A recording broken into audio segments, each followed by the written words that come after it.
We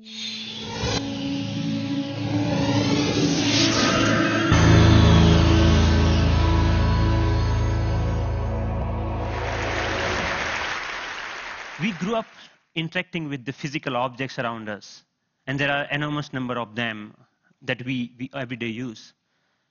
Unlike our most computing devices, these objects are much more fun to use with. When you talk about objects, one another thing automatically comes attached to that thing, and that is gestures, how we manipulate these objects, how we use this object in everyday life. We use gestures not only to interact with these objects, but we also use to interact with each other. Like gesture of namaste, maybe to respect someone, or maybe in India, I don't need to teach a kid that this means 4 run in cricket. It comes as a part of our everyday learning.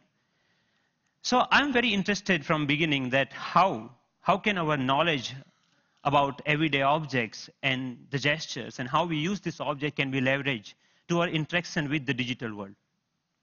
Rather than using a keyboard and mouse, why can I not use my computer in the same way that I interact in the physical world?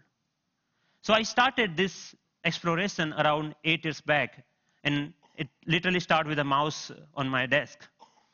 Rather than using that for computer, I actually opened it. And most of you might be aware that in those days, the mouse used to come with a ball inside, and there are 2 rollers that actually guides the computer that where the ball is moving and accordingly where the mouse is moving. So I was interested in these 2 rollers. And I actually wanted more, so I borrowed another mouse from a friend, never returned him, and I have now 4 rollers. What interestingly I did with these rollers is basically I took them off from these mouses and then put in a one line. It had some strings and pulleys and some spring. And what I got is basically a gesture interface device that actually acts as a motion sensing device made out of $2. So here, whatever movement I do in my physical world is actually replicated inside the digital world just using this small device that I made around 8 years back in 2000. Because I was interested in integrating these 2 worlds, I thought of sticky notes. I thought, why can I not connect the normal interface of physical sticky note to our digital world? A message written on a sticky note with my mom on a paper can come to an SMS, or maybe a meeting reminder automatically syncs with my digital calendar. And a to-do list automatically syncs with you. But you can also search in the digital world, or maybe you can write a query saying, what is Dr. Smith's address? And this small system actually prints out. So it actually acts as a paper input-output system, just made out of paper. In one another exploration, I thought of making a pen that can draw in 3 dimensions. So I implemented this pen that can help designers and architects not only think in 3 dimensions, but they can actually draw so that it's more intuitive to use that way. Then I thought, why not making a Google map, but physical world? Rather than typing a keyword to find something, I put my objects on top of that. If I put a boarding pass, it will show me where is your flight gate. A coffee cup will show you where you can find more coffee, or where you can trace that cup. So this was some of the earlier explorations I did, because the goal was to connect these 2 worlds seamlessly. Among all these experiments, there was one thing very common. I was trying to bring a part of the physical world to the digital world. I was taking some part of the objects or anything intuitiveness of the real life and bringing them to digital world. Because the goal was to make our computing interfaces more intuitive. But then I realized that we humans actually are not interested in computing. What we are interested is in information. We want to know about things. We want to know about dynamic things going around. So I thought about last year, in the beginning of the last year, I started thinking that why can I not take this approach in reverse way? Maybe how about I take my digital world and paint the physical world with that digital information? Because pixels are actually right now confined in these rectangular devices that fits in our pocket. Why can I not remove this confine and take that to my everyday objects, everyday life, so that I don't need to learn the new language for interacting with those pixels? So in order to realize this dream, actually I thought of putting a big size projector on my head. I think that's why it's called head-mounted projector, isn't it? I took it very literally and took my bike helmet, put a little bit cut over there so that project actually fits nicely. So now what I can do, I can augment the world around me with this digital information. But later, I realized that I actually wanted to interact with those digital pixels also. So I put a small camera over there that acts as a digital eye. Later, we moved to a much better or consumer-oriented pendant version of that many of you are now knowing as SixthSense device. But the most interesting thing about this particular technology is that you can carry your digital world with you wherever you go with you. You can start using any surface, any wall around you as an interface. The camera is actually tracking all your gestures. Whatever you are doing with your hands, it's understanding that gesture. And actually, if you see, there are some color markers that in the beginning version we were using over there. You can start painting on any wall, that you stop by a wall and start painting on that wall. But we are not only tracking here one finger. We are giving you the freedom of using both of hands. So you actually can use both of your hands to zoom into or zoom out a map just by pinching operation over here. The camera is actually doing just getting all the images, it's doing the age recognition and also the color recognitions, and like so many small algorithms are going inside. So technically it's a little bit so complex, but it gives you an output which is more intuitive to use in some sense. But I'm more excited that you can actually take it outside. Rather than getting your camera out of your pocket, you can just do the gesture of taking a photo and it takes photo for you, right? Thank you. And later, I can find a wall, anywhere a wall, and start browsing these photos. Or maybe, okay, I want to modify this photo a little bit and send it as an email to a friend. So we are looking for an era where computing will actually merge with the physical world. And of course, if you don't have any surface, you can start using your palm for simple operation. I'm here, I'm dialing a phone number just using my hand. Yep. The camera is actually not only understanding your hand movements, but interestingly, it's also able to understand what objects you are holding in your hand. What we are doing here is actually, for example, in this case, the book cover is matched with so many thousands of, or maybe millions of books online, and checking out which book it is. Once it has that information, it finds out more reviews about that, or maybe New York Times had a sound overview on that, so you can actually hear on a physical book as a review of a sound. Gave a famous talk at Harvard University. This was Obama's last visit last week to MIT. And in particular, I want to thank two outstanding MIT So I was seeing the live of his talk outside in just a newspaper. Your newspaper will show you live of your weather information rather than having updated like you have to check your computer in order to do that, right?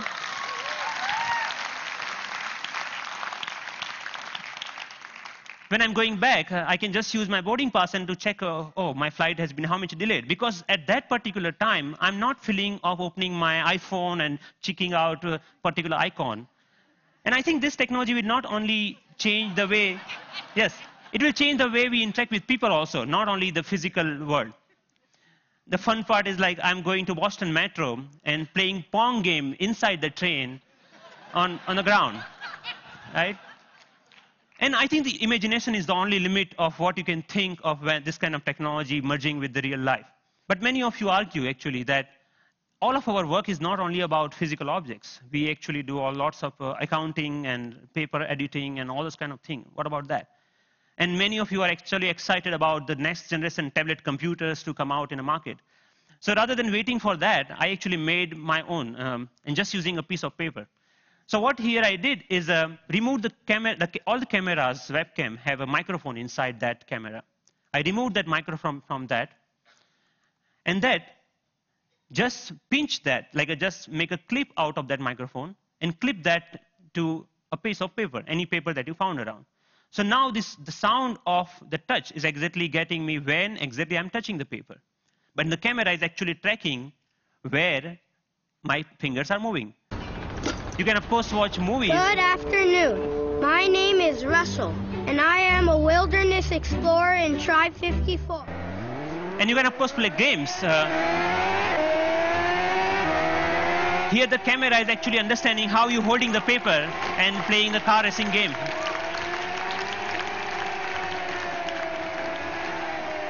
Many of you already must have thought, okay, you can browse. Yeah, of course, you can browse to any website. So you can do all sort of computing on a piece of paper wherever you need it.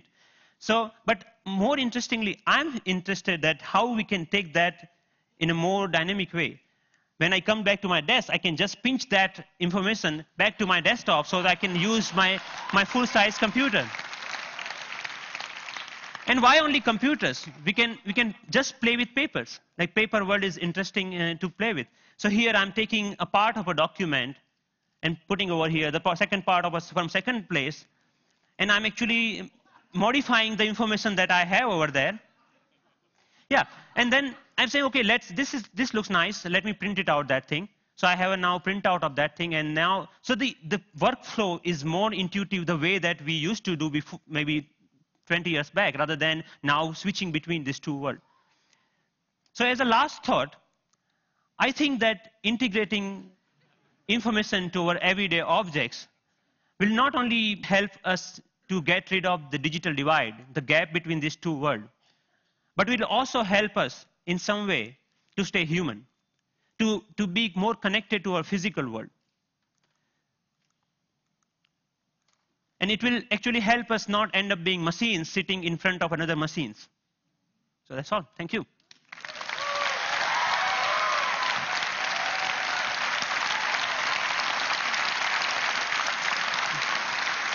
Thank you. Thank you. Thank you. Thank you. Thank you. So Pranav, first of all, I mean, you're a genius. This is incredible, really. Thanks a lot. What are you doing with this? Is there a company being planned, or is this research forever, or what? So there are lots of companies, actually sponsored companies of Media Lab, interested in taking this ahead in a one or the way. The companies like mobile phone operators want to take this in a different way than the NGOs in India are thinking that why can we only have sixth sense? We should have a fifth sense for missing sense people who cannot speak. Maybe this technology can be used for them to speak out in a different way, maybe speaker system. I mean, what are your own plans? Are you staying at MIT, or are you going to do something with this? I'm trying to make this more available to people so that anyone can develop their own sixth sense device, because the hardware is actually not that hard to manufacture or something, hard to make your own. And I will provide all the open source software for them, maybe starting next month. So that open source? Wow. Yes. Wow.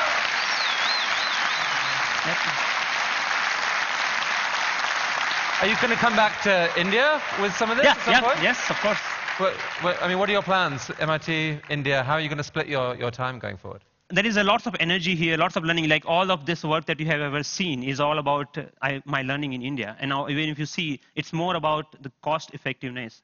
This system costs you $300 compared to the like $20,000 of Surface tables or anything like that. Or maybe even the $2 mouse gesture system at that time was costing around like $5,000. So we actually, I showed that to, in one of the conference to President Abdul Kalam at that time. And then he said, okay, we should use this in Bhabha Atomic Research Center for some use of that.